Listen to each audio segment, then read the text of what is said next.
Hello, fans. I can start whenever I want to, and I got the cue. I am here with one of the most charismatic, most intelligent minds, most creative minds in the history of professional wrestling, and I think a lot of people would echo those sentiments. Raven, How thanks you for doing? being here. Thank you, man. Thank you. Thank you for the kind words. The audiences were more, not that they believed that it was real before, but they were willing to suspend disbelief more, and it was more of a drama than an athletic contest. And now it's becoming more of an athletic contest. Not that it wasn't always extremely athletically based, but it was a soap opera. It was a drama, and you were reeled in by the characters and the storylines, and they tugged at your heartstrings, which is what ECW did so well. You know, we Right. told stories like that. Um, but I don't follow it now, so I mean, I kind of keep a cursory update on what goes on because it is what I do. So I kind of want to know what's going on, but I really don't. I haven't watched wrestling, like I haven't watched an episode of Raw since 2000, I don't think. And Wow. yeah, it's sad because I loved the wrestling business. I mean, I loved it. I adored it. I wanted to be in it, and I just don't have that same love for it to watch it anymore. Do you think it's too scripted? And when you were making these contacts, was it the Raven character that you wanted to bring to ECW, or did you have anything else in mind? No, I wanted to bring Raven because it was something I plumbed from the depths of my soul, but I didn't even realize that at the time. Because, like I said, I'm not a deep thinker. I don't just sit there and think about things. You know, I'd rather read a book or watch TV. So I created it, and Paulie saw before I even did how much I was pulling out of my own junk, you know, my own personal life, and before I did, because at first it's funny. It's like I didn't realize how personal it was going to become, and then the character became so personal that life started to imitate. So art imitated life, but then life started to imitate art when I started to become a bigger, you know, getting worse in drugs and alcohol, because in some perverse way I was trying to stay true to who I created, to Raven, even though Raven was based on me. But Right. so That's life interesting. imitated art. I mean, art imitated life, but then life started to imitate art, and that's when things went downhill. The problem I think with the business is characters are created for it. Like Johnny Polo was created for me, but that's not who I am, you know, and which they realized.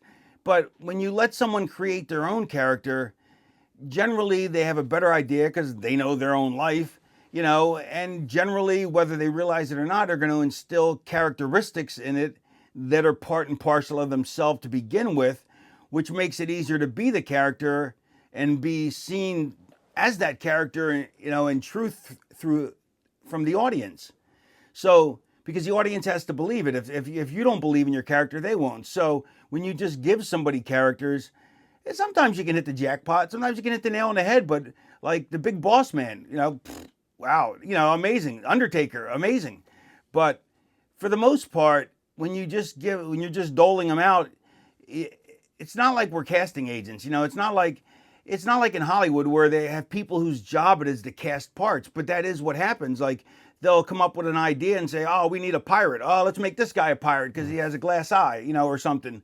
Um, uh, and that's how roles are cast in the wrestling business. But in the old days, the business, you became who you wanted to become, and if it sold, it sold, and if it didn't sell, then you went back to the drawing board, or you got out of the business, or you know went into construction or something. Look at the Young Bucks; they're selling shirts in a Hot Topic. I mean, Yeah. think about that. They're not even on an American TV show, and yet they're selling shirts at a national chain. That to me is mind-boggling.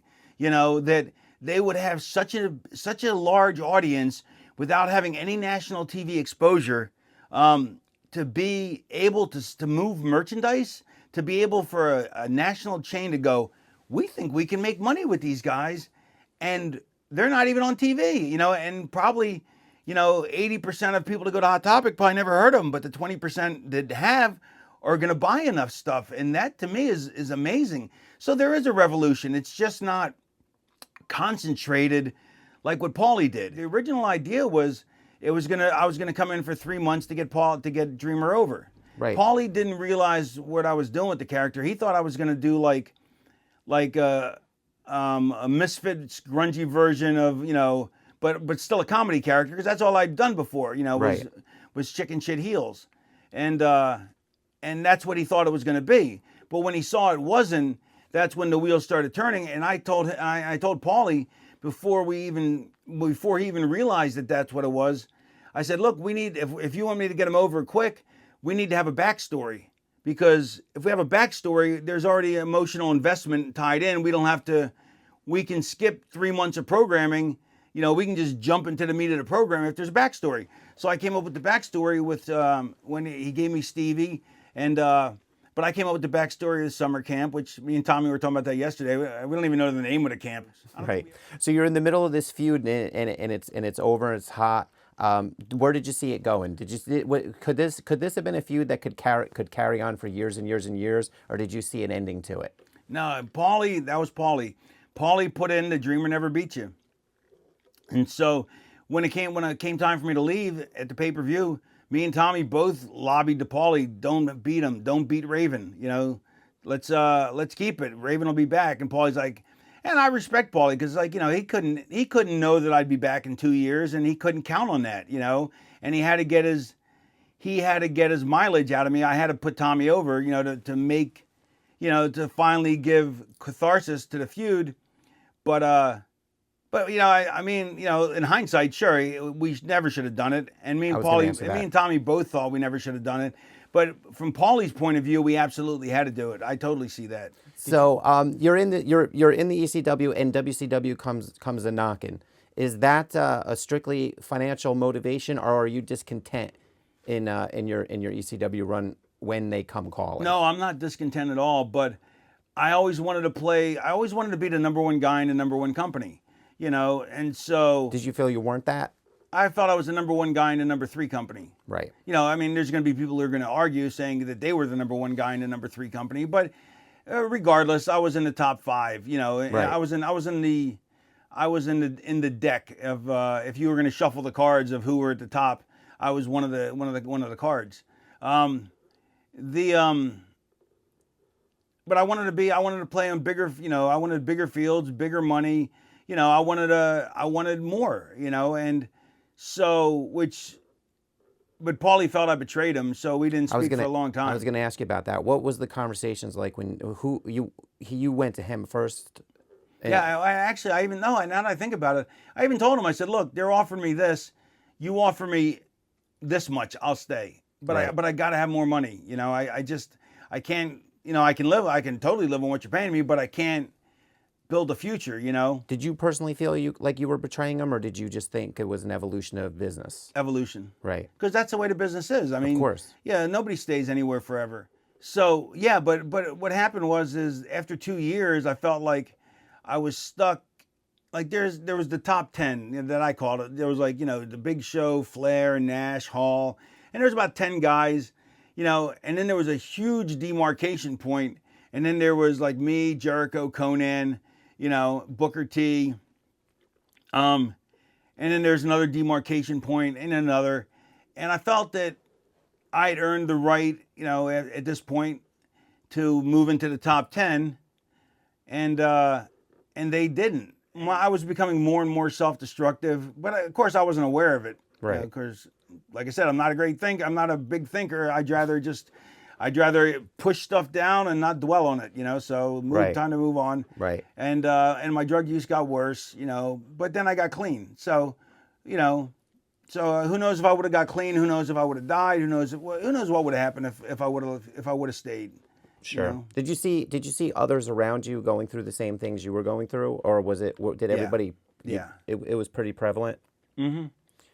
Did anybody ever try to reach out to you, not more from a demon level, to try to connect with you on that way, to try to give you some assistance, or did everybody keep to themselves? No, I don't think people realized how bad I'd gotten, because I was really good at kayfabing it, Right. I was, yeah. I was good at holding my drugs, so, but Paulie did. Paulie, for anything people say about him, Paulie was the first person that he saw a needle mark in my arm, and he's like, you need to quit that right now and get help, When was that? Was that when you went back? Yeah, when I went back, yeah. Okay. And that's when I went back is when I started shooting on OxyContins, And then that wasn't for very long. It was only a couple months before that, from the time I started probably till the time I quit doing drugs. Period. Right. Early matches of CM Punk. CM Punk.